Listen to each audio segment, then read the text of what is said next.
Let's fight बयानबाजी। विधानसभा चुनाव के लिए प्रचार अब तीखे राजनीतिक प्रहारों की ओर मुड़ गया है। पश्चिम बंगाल की सीएम ममता बनर्जी ने भविष्यवाणी की है कि 2026 में भाजपा सरकार का पतन हो जाएगा। ममता ने कहा कि बीजेपी बंगाल को टारगेट कर रही है और हम दिल्ली को टारगेट करेंगे। না এই 2026 সালে দিল্লিতে বিজেপি সরকারের পতন হবে আমরা যদি একটু বুঝে থাকি, আমরা যদি একটু ভারতবর্ষকে চিনে থাকি। বাংলায় জিতে ওরা বাংলাকে টার্গেট করেছে, আমরা দিল্লিকে টার্গেট করছি। আগামী দিন তৈরি থাকুন মোটা ভাই।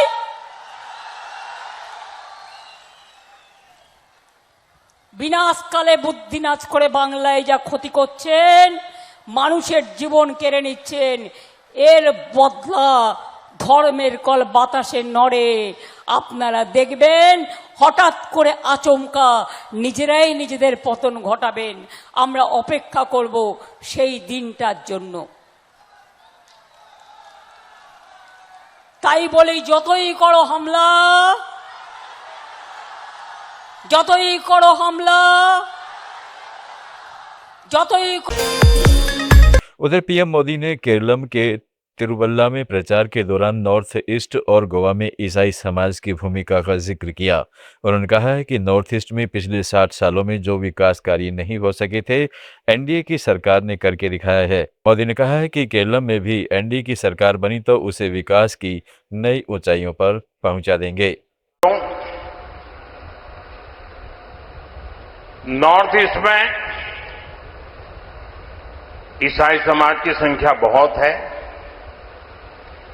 एक राज्य को छोड़ करके नॉर्थ ईस्ट के 7 राज्यों में एनडीए की सरकार है और वहां पिछले 50-60 साल में जो काम नहीं हुआ है वो हमने करके दिखाया है।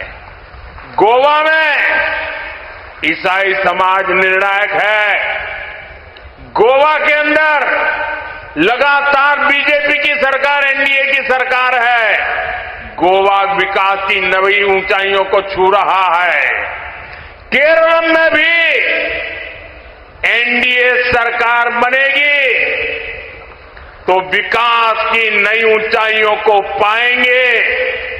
स्थानीय किसानों और फिशरमैन की हर समस्या का हम समाधान करेंगे। दूसरी ओर राहुल गांधी ने फिर से एप्स्टीन फाइल्स का जिक्र करते हुए पीएम मोदी पर सवाल उठाए हैं। उन्होंने कहा है कि मोदी पर अमेरिकी राष्ट्रपति डोनाल्ड ट्रंप का दबाव बना हुआ है जिससे वे भाग नहीं सकते।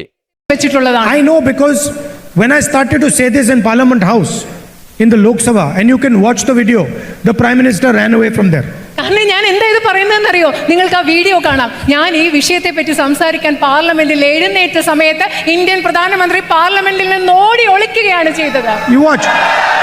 The moment I was in Lok Sabha, I saw it. The moment I started to say Epstein, his hand started to shake. ഞാനത് ശ്രദ്ധിച്ചതാണ്. ഞാൻ എപ്സ്റ്റീൻ എന്ന് പറയാൻ പാർലമെന്റിൽ തുടങ്ങിയപ്പോൾ നരേന്ദ്രമോദിയുടെ കൈകൾ വിറയ്ക്കാൻ തുടങ്ങിയത് ഞാൻ കണ്ടതാണ്. And he told Amit Shah, make him keep quiet, make him keep quiet, make him keep quiet. അത് മാത്രമല്ല, അമിത്ഷായോട് പറഞ്ഞു അദ്ദേഹത്തെ അവിടെ നിർബന്ധിച്ച് സംസാരിക്കാതിരിക്കാൻ ശ്രമിക്കുമെന്ന് അമിത്ഷായോട് പറയുകയുണ്ടായിരുന്നു. Then Amit Shah looked at the speaker.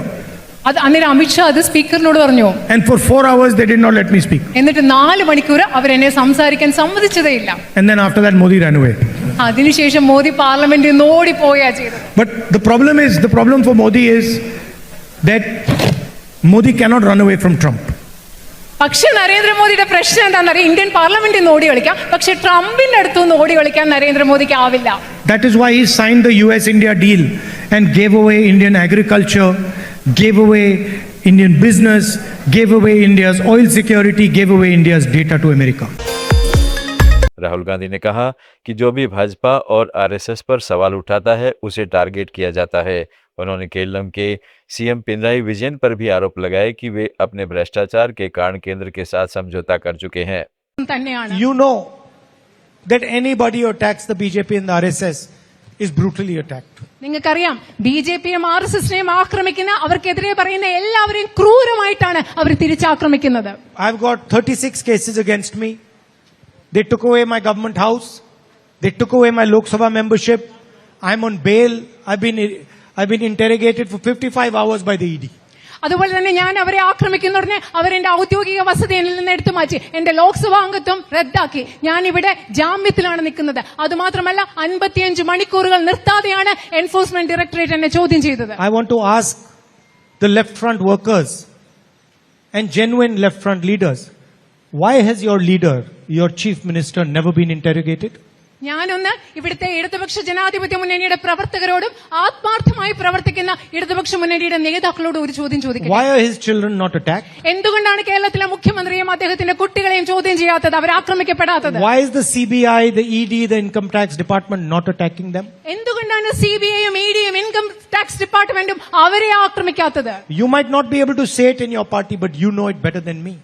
നിങ്ങൾക്ക് ഒരുപക്ഷെ നിങ്ങളുടെ പാർട്ടിയിൽ അത് പറയാൻ സാധിക്കില്ലായിരിക്കും, പക്ഷെ എന്നെക്കാളും നന്നായി എന്തുകൊണ്ടാണെന്ന് നിങ്ങൾക്കറിയാം. Your chief minister has been compromised because of his corruption. കാരണം നിങ്ങളുടെ മുഖ്യമന്ത്രി कर्नाटक के उप मुख्यमंत्री डीके शिव कुमार ने दावा किया है कि केरलम के लोग बदलाव चाहते हैं। उन्होंने कहा है कि पिछले 10 साल में केरलम में कोई भी ठोस विकास या राहत वाली योजना सामने नहीं आई, जिससे आम आदमी निराश और बेचैन है। I'm very happy there is a big mass change in Kerala. I could see the people wanted a change in Kerala last 10 years. They could not see any development.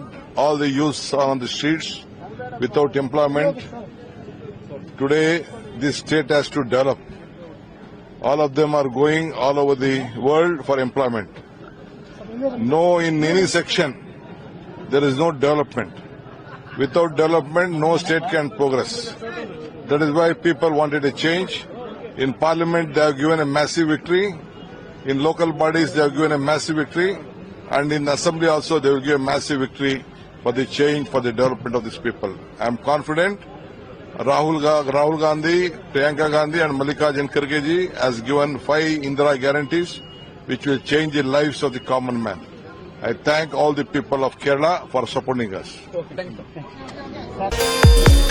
Shashi Tharoor ने भी कहा है कि केरल में यूडीएफ की तरफ झुकाव बढ़ रहा है, इसलिए लोग पहले की तरह भावनात्मक तरीके से वोट नहीं करेंगे। उन्होंने कहा है कि जिस केरल मॉडल की दुनिया तारीफ करती थी, वही आज कर्ज और राजकोषीय संकट का मॉडल बन गया है। Taxation is high in all sorts of ways. Life is deeply disappointing. Yes, 4 days ago there was a Niti Aayog report ranking 18 states in terms of fiscal health, financial management. Kerala came 15th. On what basis can these people ask for a third term when they have messed up their first 2 terms so badly? But the Pinarayi Vijayan has also said that talking about the corruption, earlier the UDF manifesto, he targeted Revanth Reddy for the corrupt state of Telangana, and he said that Kerala doesn't have any corruption. This is all political rhetoric, my friends. Kerala has no corruption. What happened to the Sabarimala gold? Let him explain that. So yesterday, your convoy was stopped security. How you see that thing? Look, I mean, obviously it was not a good incident. It was an untoward incident that should never have happened. But I've been traveling for 15-16 days. This is only one incident.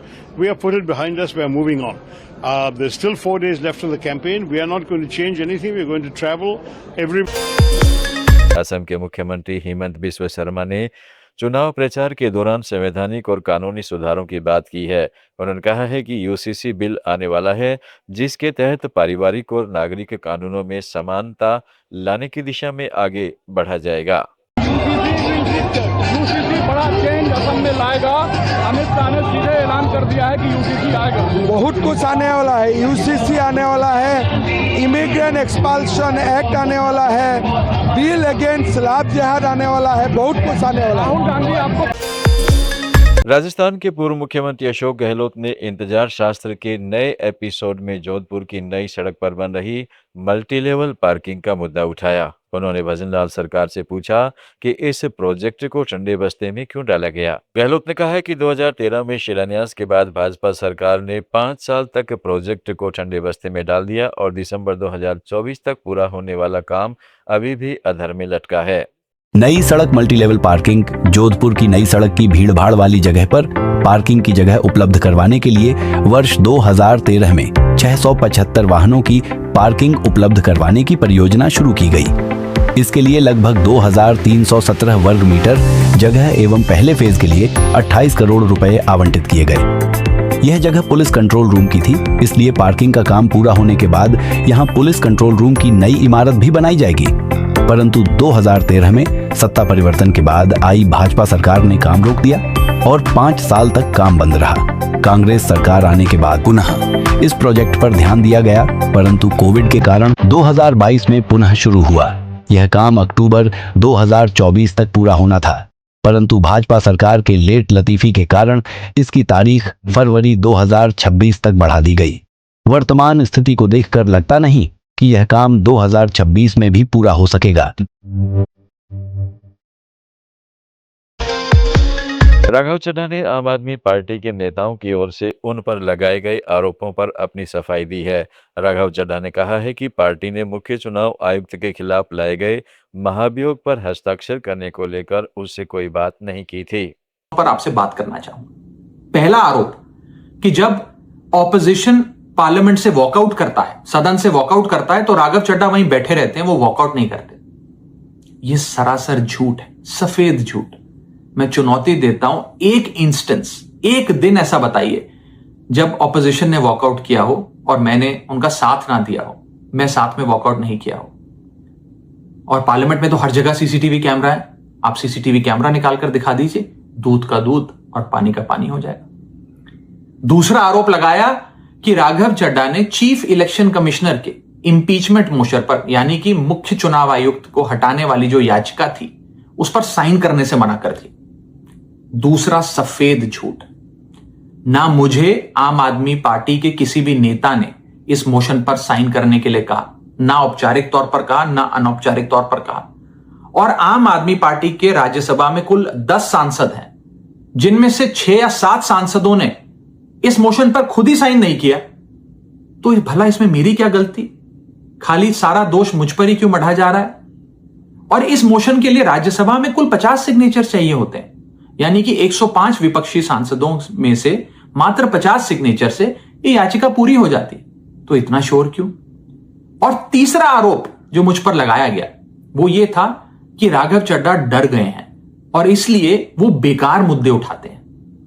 पहली बात मैं बता दूं कि मैं कपिल सिब्बल ने SIR का मुद्दा उठाते हुए चुनाव आयोग पर महाराष्ट्र में 40 लाख और दिल्ली में 5 लाख फर्जी वोटर जोड़ने का आरोप लगाया है और उन्होंने कहा है कि पश्चिम बंगाल में भी ऐसे मतदाता मिले हैं जो बिहार के भी वोटर हैं।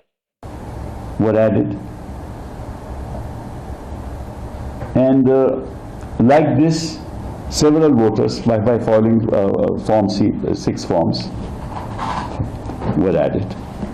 Now, and that these issues were raised by several political parties and leaders of political parties after the elections were over. But luckily in West Bengal, while the elections are not yet over, we have the instance of at least 5 people who are voters in Bihar. Bihar is a laboratory from where they send these people. So 5 people in Bihar who are registered both in Bihar and in West Bengal. Their names are Sulekha Kumari in the final voter list of Bihar for 2025 with EPIC card number BYD 4595792 is simultaneously enrolled in West Bengal with EPIC number ARZ 2693778. She is registered as a voter in Bihar, AC 115, Part 214 and West Bengal in AC 276. बयानबाजी में आज इतना ही। जुड़े रहिएगा let's mic के साथ। आप सुन रहे थे let's mic more than radio. Follow कीजिए हमें हमारे सोशल मीडिया प्लेटफॉर्म्स पर। It's time for news. It's time for More Than Radio. Presenting the first radio news app, Let's Mic. Let's Mic, a news-based app on your phone where you get to watch and listen news, talk shows, interviews, radio show podcasts. On Let's Mic, you get all relevant information of TV, print, radio, podcast, and digital. Let's Mic talks about every segment of life.